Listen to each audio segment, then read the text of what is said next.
I'm Joe. I'm one of the young scientists on board Darwin 200. I've been on for both legs of the voyage.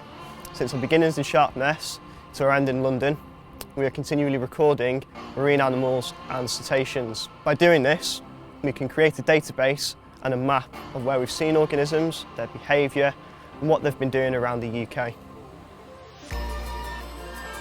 To catalogue our findings, we've been using an array of forms. These have allowed us to map where we're seeing these organisms.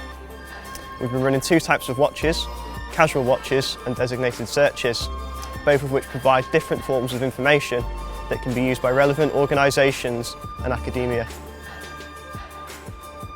From our beginnings in Sharpness, trekking down the south coast of England, we saw an array of organisms, from whales, dolphins, bluefin tuna pretty much disappeared from our coastlines in the early 1990s, and to see these organisms make a return is really quite special. When we headed to the Isles of Scillies, we saw sunfish. One or two is normally quite a good day, but to see aggregations of more than 10 was amazing.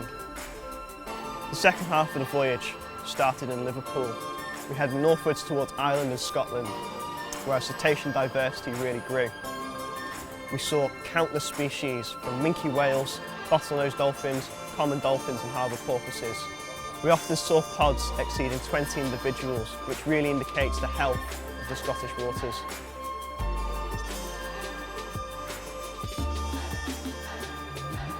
So why have we been collecting this data?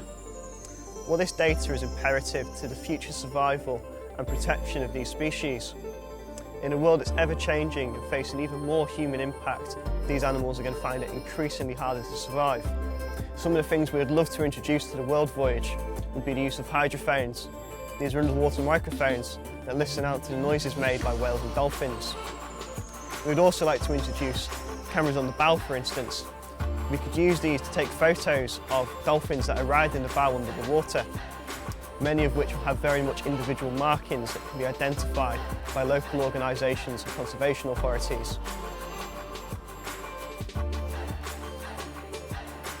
By collecting this information on the Darwin 200 voyage, it has allowed both the young scientists and also the sailors to learn more about these organisms, and the engagement has been fantastic.